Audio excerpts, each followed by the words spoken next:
ಯಾವ ಶಿಕ್ಷಕರು ಸೋಮಾರಿಗಳಲ್ಲ, ಬದಲಿಗೆ ಆ ಶಾಲೆಯ ಮಕ್ಕಳ ಭವಿಷ್ಯಕ್ಕೆ ಮೆಟ್ಟಲುಗಳಾಗಿ ಕೆಲಸ ಮಾಡುತ್ತಾರೆ. ಹಾಗಾಗಿ ಸರ್ಕಾರಿ ಶಾಲೆಗಳಿಗೆ ಮಕ್ಕಳನ್ನು ಪೋಷಕರು ಸೇರಿಸುವ ಮೂಲಕ ನಿಮ್ಮೂರಿನ ಶಾಲೆಯನ್ನು ಉಳಿಸಿಕೊಳ್ಳಲು ಸಹಕಾರಿಯಾಗಬೇಕೆಂದು ಒಳಗೇರಹಳ್ಳಿಯ ಮುಖ್ಯ ಶಿಕ್ಷಕಿ ಶೋಭಾ ಹೇಳಿದರು. ಒಳಗೇರಹಳ್ಳಿಯಲ್ಲಿ ಏರ್ಪಡಿಸಿದ್ದ 79ನೇ ಸ್ವಾತಂತ್ರ್ಯೋತ್ಸವ ಕಾರ್ಯಕ್ರಮದಲ್ಲಿ ಮಾತನಾಡಿ, ನಮ್ಮ ಪ್ರಾಥಮಿಕ ಮತ್ತು ಪ್ರೌಢಶಾಲೆಯ ಶಿಕ್ಷಕರು ಯಾವುದೇ ಸ್ವಾರ್ಥಕ್ಕಾಗಿ ಕೆಲಸ ಮಾಡುತ್ತಿಲ್ಲ, ಬದಲಿಗೆ ಮಕ್ಕಳ ಭವಿಷ್ಯಕ್ಕಾಗಿ ಶ್ರಮಿಸುತ್ತಿದ್ದಾರೆ. ಖಾಸಗಿ ಶಾಲೆಯಲ್ಲಿ ಇಂಗ್ಲಿಷ್ ಮಾಧ್ಯಮವಿದೆ ಎಂದು ಹೋಗುತ್ತಾರೆ. ಆದರೆ ನಮ್ಮಲ್ಲಿಯೂ ಖಾಸಗಿ ಶಾಲೆಗೆ ಕಡಿಮೆ ಇಲ್ಲದಂತೆ ಪಾಠ ಪ್ರವಚನ ಮಾಡುತ್ತಿದ್ದೇವೆ. ಮುಂದಿನ ದಿನದಲ್ಲಿ ಆಂಗ್ಲ ಮಾಧ್ಯಮ ಶಾಲೆಗೆ ಪ್ರವೇಶ ಮಾಡಿಕೊಳ್ಳಲು ಮುಂದಾಗಿದ್ದೇವೆ. ಈ ಬಾರಿ ಕಳೆದ ಬಾರಿಗಿಂತ ಹೆಚ್ಚು ದಾಖಲಾಗಿದೆ. ಮುಂದೆಯೂ ಪೋಷಕರು ಸಹಕರಿಸಬೇಕು ಎಂದು ಮನವಿ ಮಾಡಿದರು.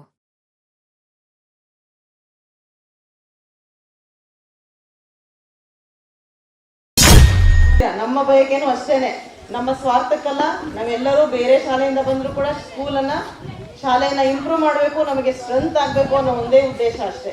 ಪ್ರತಿ ಶಿಕ್ಷಕರು ಕೂಡ ಯಾರು ಕಡಿಮೆ ಇಲ್ಲ, ಪ್ರೈಮರಿ ಇರ್ಬೋದು, ಹೈಸ್ಕೂಲ್ ಇರ್ಬೋದು, ಇಬ್ಬರೂ ಕೂಡ ಸಮವಾಗಿ ದುಡಿತಾ ಇದ್ದಾರೆ. ಮಕ್ಕಳ ಒಂದು ಏಳಿಗೆಗೆ ಶ್ರಮ ಪಡ್ತಾ ಇದ್ದಾರೆ. ನೀವುಗಳು ನಮ್ಮ ಗ್ರಾಮದಲ್ಲಿರುವಂತಹ, ನಾನು ಕಳೆದ ಒಂದು ರಿಪಬ್ಲಿಕ್ ಡೇ ಫಂಕ್ಷನ್ ಅಲ್ಲೂ ಇಷ್ಟೇ ಕೇಳ್ಕೊಂಡಿದ್ದು, ಒಂದೊಂದು ಮಗುವನ್ನ ನಿಮ್ಮ ಮನೆಯಿಂದ ಕೊಟ್ಟರೆ ನಮಗೆ ಇವರು ನಮ್ಮ ಮಂಜುನಾಥ್ ಸರ್ ಹೇಳಿದ್ರು, ಇನ್ನೊಂದು 3 ವರ್ಷದಲ್ಲಿ ಶಾಲೆ ಮುಚ್ಚೋಗುತ್ತೆ ಅಂತ. ನಾವು ಮುಚ್ಚಕ್ಕೆ ಬಿಡಬಾರ್ದು. ಒಂದು ಶಾಲೆಯನ್ನು ತೆರೆಯೋದಕ್ಕೆ ಎಷ್ಟು ಕಷ್ಟ ಇದೆ, ಮುಚ್ಚೋದು ಬಹಳ ಸುಲಭ.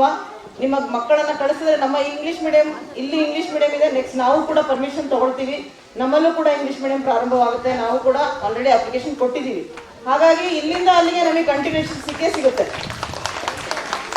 ಮಕ್ಕಳನ್ನ ಪ್ರೈವೇಟ್ ಸ್ಕೂಲಿಗೆ ಕಳಿಸೋ ಉದ್ದೇಶ ಒಂದೇ, ನೀವು ಇಂಗ್ಲಿಷ್ ಮೀಡಿಯಂ ಅಂತ. ನಮ್ಮ ಮಕ್ಕಳನ್ನ ನೀವು ಇವತ್ತು ನೋಡಿದ್ರೆ ಅವರು ಬಂದಿದ್ದು ಪ್ರೊಸೆಷನ್ ಬಂದಿದ್ದಿರ್ಬೋದು, ಕಾರ್ಯಕ್ರಮ ನೋಡಿರ್ಬೋದು, ಅವರ ಮಾತಾಡಿರುವಂತಹ ಭಾಷಣಗಳಿರ್ಬೋದು, ಮಾಡಿದಂತಹ ನೃತ್ಯ ಇರ್ಬೋದು, ವೇದಿಕೆ ಕಾರ್ಯಕ್ರಮ, ಅದು ನಮ್ಮ ಈ ಶಾಲೆ ಮತ್ತೆ ನಮ್ಮ ಪ್ರೌಢಶಾಲೆ ಇಬ್ರು ಮಕ್ಕಳನ್ನ ಸನ್ಮಾನಿಸಿದ ರೀತಿಗಳು ಎಲ್ಲವೂ ಕೂಡ ಬೇರೆ ಶಾಲೆನಲ್ಲಿ ಅಥವಾ ಬೇರೆ ಗ್ರಾಮದಲ್ಲಿ ನಾವೆಲ್ಲೂ ನೋಡಿಲ್ಲ.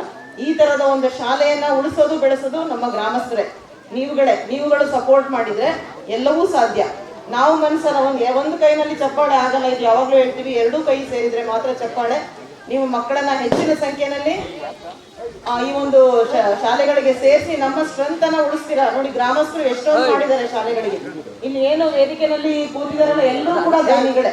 ಈ ಶಾಲೆಗೆ ಹೇಳ್ತಾ ಇದ್ರು, ಒಬ್ಬೊಬ್ರು ಈ ಶಾಲೆಯ ಫೌಂಡೇಶನ್ ಒಂದೊಂದು ಕಲ್ಲನ್ನ ಇಟ್ಟು ಈ ಶಾಲೆಯನ್ನ, ಈ ಸ್ಕೂಲ್ ಇರ್ಬೋದು, ಹೈಸ್ಕೂಲ್ ಇರ್ಬೋದು, ನಾವೇನೋ ಬಂದು ಆರಾಮಾಗಿ ಎಲ್ಲ ರೆಡಿ ಆಗಿರೋ ಶಾಲೆನಲ್ಲಿ ಬಂದಿದ್ದೀವಿ. ಬಟ್ ಆ ಶಾಲೆಯನ್ನ ತರಲಿಕ್ಕೆ ಶ್ರಮ ಪಟ್ಟಂತಹ ಪ್ರತಿಯೊಬ್ರು ಕೂಡ ಈ ವೇದಿಕೆಯಲ್ಲಿ ಇದ್ದಾರೆ. ಅದಕ್ಕೋಸ್ಕರ ಇದು ನಮ್ಮ ಮನೆ, ನಮ್ಮ ಶಾಲೆ, ನಮ್ಮ ಗ್ರಾಮದಲ್ಲಿರುವಂತಹ ಶಾಲೆ, 2 ಶಾಲೆಗಳನ್ನ ಉಳಿಸ್ಬೇಕು. ಇಲ್ಲಿಂದ ಹೊರಗಡೆ ಹೋಗಿರೋರು ಕೂಡ ಉನ್ನತ ವ್ಯಾಸಂಗವನ್ನ ಪಡ್ಕೊಂಡು ಒಳ್ಳೊಳ್ಳೆ ಉದ್ಯೋಗದಲ್ಲಿ ಇದ್ದಾರೆ ಅಂತಲೂ ಕೂಡ ಹೇಳಿದ್ದಾರೆ. ಅದು ನಿಮಗೆ ಗೊತ್ತು. ನಿಮ್ಮ ಮಕ್ಕಳು ಕೂಡ ನಾಳೆ ಇಲ್ಲಿಂದ ಹೋಗೋರು, ನಮ್ಮ ಮಕ್ಕಳೇನು ಕಡಿಮೆ ಇಲ್ಲ. ನಮ್ಮ ಹೈಸ್ಕೂಲ್ ಮಕ್ಳು ಇರ್ಬೋದು, ಪ್ರೈಮರಿ ಮಕ್ಳೇನು ಯಾವುದ್ರಲ್ಲೂ ಕಡಿಮೆ ಇಲ್ಲ.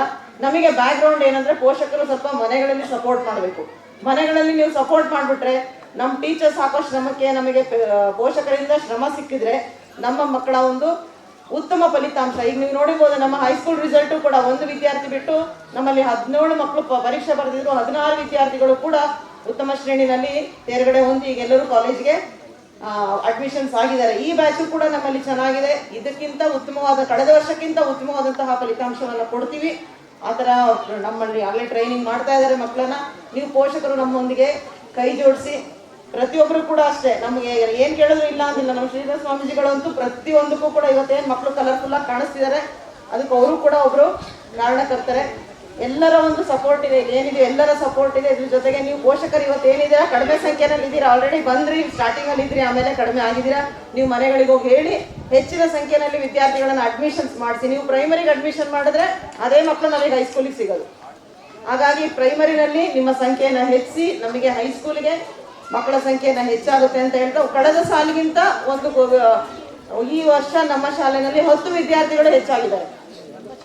ಹೈಸ್ಕೂಲ್ನಲ್ಲಿ ಹೋದ ವರ್ಷಕ್ಕಿಂತ 10 ವಿದ್ಯಾರ್ಥಿಗಳು ಸ್ಟ್ರೆಂತ್ ಜಾಸ್ತಿ ಆಗಿದೆ. ಇದು ಒಂದು ಶುಭ ಸುದ್ದಿನೇ.